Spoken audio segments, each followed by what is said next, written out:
그래서 이제 저는 좀 보면 이 동청사가 너무 오래돼서 제대로 된 강좌 하나 열 수 없고 이게 좀 답답한데 아마 올 연말 정도 지나가면 윤곽이 좀 나오지 않을까 싶습니다. 그리고 그 시장님 방문 시간이 그리 길지 않다 보니까 좀 다양한 분들께서 추진동을 대표하시는 분들이 다 오셨는데 좀 이 효율적으로 좀 이용해 주셔야 많은 요구를 할 수 있고 많은 답을 받을 수가 있어요. 시에서는 언더시 활성화 추진을 지금 하고 있습니다. 그래서 금년도부터 언더시 중점으로 해서 구도시가 어떻게 변하나 이거를 아마 주민들이 무지 궁금하실 겁니다. 그래서 지금 우리 오늘 이렇게 시장님과 또 총장님과 같은 도의원님, 시의원님들 나왔지만 오늘 질문을 받으면서 간략하게 하면서 좀 오래 설명이 필요한 거는 차후로 답변을 해드리겠습니다. 여러 가지 현안 사업과 건의 사항 오늘 시장님과 통해서 이렇게 말씀하시는데요. 짧은 시간에 유효하게 좀 보람있는 그런 시간이 됐으면 좋겠습니다. 시장님과의 대화는 시장님 인사 말씀과 대화, 기념 촬영 순으로 35분간 진행이 되겠습니다. 작년에 우리 부천시가 이제 지하철 7호선 개통을 했습니다. 도와주신 덕분에 잘 마쳤고 이곳 춘희동도 이제 춘희역 이용객 수로 보면은 한 3번째, 4번째 정도 이렇게 활성화가 되고 있습니다. 어떤 식으로든지 이제 반대하면 반대, 찬성하면 찬성 이것이 한시법으로 의견을 다시 구하는 기간이니까 이 기간 동안에 신속하게 주민의 의사가 어느 쪽에 가 있는지 좀 결론이 나서 이 춘희역도 이제 개통을 했으니까 이 지역을 발전시켜 봐야 되지 않겠습니까? 그런 면에서 의사결정의 이제 추정 분담금이라든지 또 경기 여건이라든지 이런 걸 잘 감안하셔가지고 기존에 이제 추진위원회까지는 해제하면은 소위 얘기하는 매몰 비용을 70%를 정부에서 부담을 하게 돼 있고 조합의 경우에는 이제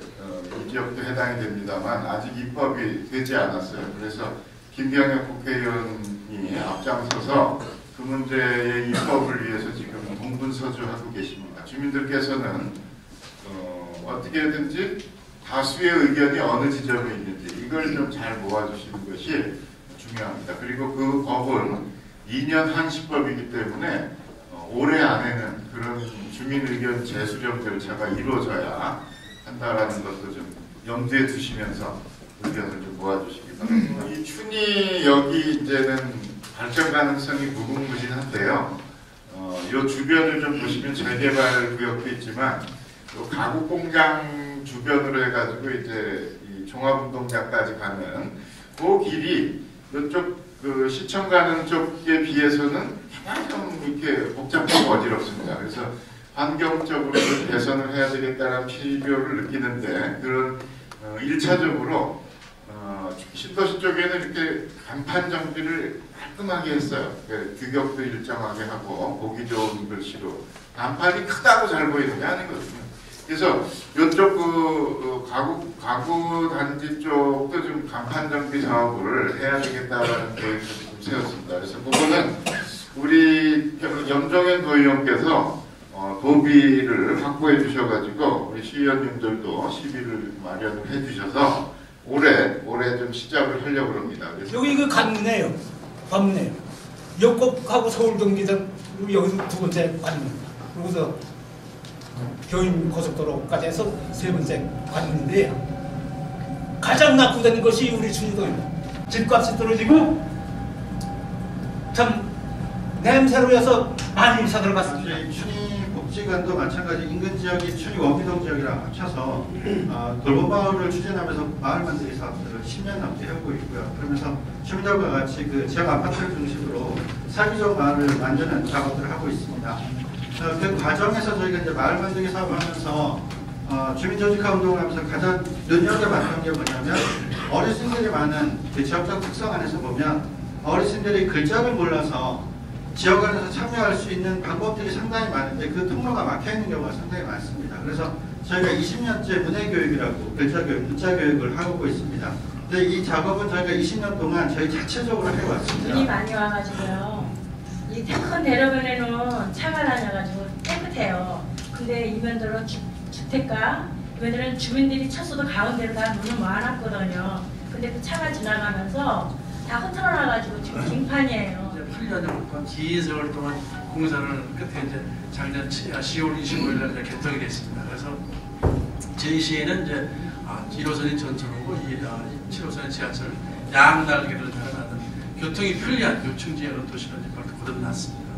그래서 이제 7호선은 중동서부터 저기 강남까지 40분이면 이제 도달할 수 있는 아주 편리한 지역이 되고요. 더욱이 이제 그로 인해서 부천의 위상과 부쪽이 상당히 올라갔습니다. 지저분하고 흉어스럽습니다. 그래서 그런 데를 공장 근로자와 또 공무원들과 지역에 있는 단체와 협약을 해가지고 그 클리닝 데이라고 해가지고 공장 뒷골목을 싹 정비를 해서 거기에 저희가 이제 화단도 만들어 드리고 그리고 여러 가지 벽면에다가 벽면 녹화를 해서 아름답게 만들어서 그거를 공장 근로자와 같이 이제 계속 관리를 해서 뒷골목이 아름다운 공장적인 뒷골목이 깨끗하고 쾌적한 환경이 있습니다. 그런 것이 직접 포괄해서 어떤 올해는 저희가 그 원년을 해로해서 어떤 원미국의 언더십인 쾌적한 환경 속으로 갈 수 있도록 최대한의 노력을 많이 하도록 하겠습니다. 이제 발전하는 축이 동서로는 이 길주로가 이제 중심축이 되고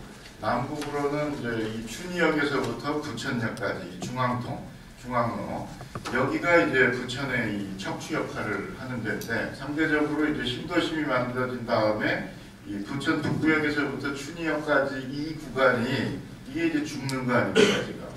그런데 가능성을 좀 보는 것은 춘희역이 활성화되면은 부천역 북부 쪽에서부터 새로 이렇게 사람들이 오게 할 수 있는 거리가 뭔지를 찾아줄 수 있는 것이 좀 있다. 그러니까 그 지역이 발전하려면 싹 밀고 아파트를 져야 발전하냐, 아니면 건물 몇 개 짓다고 발전하냐, 여러 가지 방법이 있지만 어떻게 하면 사람들이 오게 할 거냐라는 것이 사실은 중요합니다. 근데 그 사람이 오게 하는 데 있어서 끌어들이는 요소가 있어야 되거든요. 그래서 부천역 북부광장을 우리가 이제 리모델링을 들어갑니다. 그래서 어떤 형식으로 될지 그 신곡이동 주민들이 지금 열심히 지금 궁리하고 있습니다.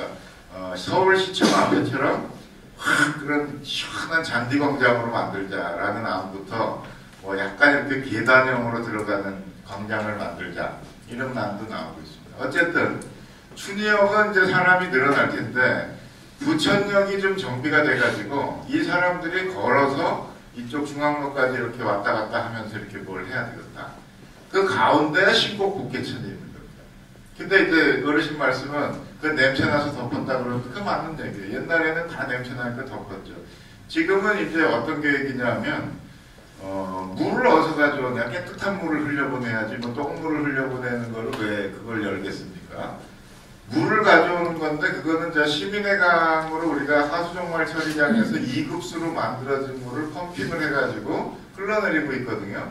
그 줄기를 따가지고 저 소방서에서부터 롯데백화점 있는 데서부터 물을 저 성가병원 소명여고 있는 데까지 지하로 이렇게 가져와 가지고 거기서 흘리는 겁니다, 물을. 그래서 또 바다다가 또 위로 흘리고 수심 한 30cm, 그러니까 종아리 정도 차는. 그러면 들어물은 어떡하냐? 그 옆으로 하수는 따로 빼는 겁니다. 이 둔덕 밑으로 해가지고. 그래서 들어물은 정화되는 하수 라인으로 별도로 빼내고 지표면에 보이는 개울은 2급수로 처리된 하수 처리된 물을 갖다가 이제 흘려보내는 겁니다. 그래서 원래 이제 있었던 그 물길은 지금은 어느 정도 수심인지 모르겠어요. 근데 기본 수량은 그렇게 한 거라는 거고, 또 하나는 이제 소사역을 지하철 공사가 이제 거기도 원정동 거쳐서 고향 가는 지하철 공사가 시작을 하는데 지금 시흥 넘어가는 쪽은 착공을 했어요. 2017년이면 됩니다. 그러면 소사역이 이제 환승역이 되는데 그 소사역을 다시 만들면서 나오는 지하수가 있습니다. 그 지하수를 그 신곡천에다가 흘리는 겁니다. 그렇게 되면은 성북청 같은 경우, 성북구청 같은 경우 앞에 이제 우리랑 비슷한 규모를 얼마 전에 이제 복원을 했어요. 다시 드러내가지고. 그랬더니 그 인근의 집가가 부동산 가격이 8%가 올랐습니다. 지금은 그런 걸 사람들이 원하는 겁니다. 그러니까 도시가 있으려면 산이 있고 물이 있어야 되는데 우리는 원미산, 성주산은 좀 있는데 뭘 또랑이라도 하나 좀 이렇게 그 도심 가운데 흘러나가야 사람들 심성이 좋아지고 그다음에 주변보다 여름의 온도가 1, 2도가 낮아지는 겁니다. 저희가 간판 정비를 어떻게 할 것이며 또 그 춘희 가구 공단이라는 저희가 이제 부천에서 문화의 도시지만 저희도 하나의 문화의 도시로 소속되고 싶습니다. 춘희 가구 단지가 오늘 춘희 가구 거리가 돼서 춘희동에 여기 제가 이제 불렀 여기 춘희 가구 공단의 거리 자체에 후배들이 제가 주동을 하다시피 했습니다. 버스 정류장 같은 데 보시면 상당히 불편합니다. 두 대 세대가 서게 되면 뒤에 꼬리를 물면 거의 사고 위험이 엄청 많습니다.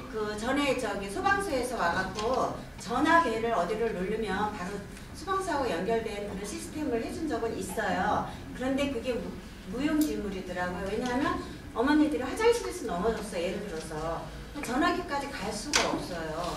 그 다음에 또 나이가 드시다 보니까 골다공증이 있고 잘못하다가 이렇게 미끄러져 갖고 넘어지면 전화기에서 119 그 센서를 이용할 수가 없는 상황이라 노인들한테 항상 이렇게 목걸이식으로 차고 다니는 그런 센서를 해서 본인이 위기 상황에 눌러서 이 정도에서 마치도록 하겠습니다.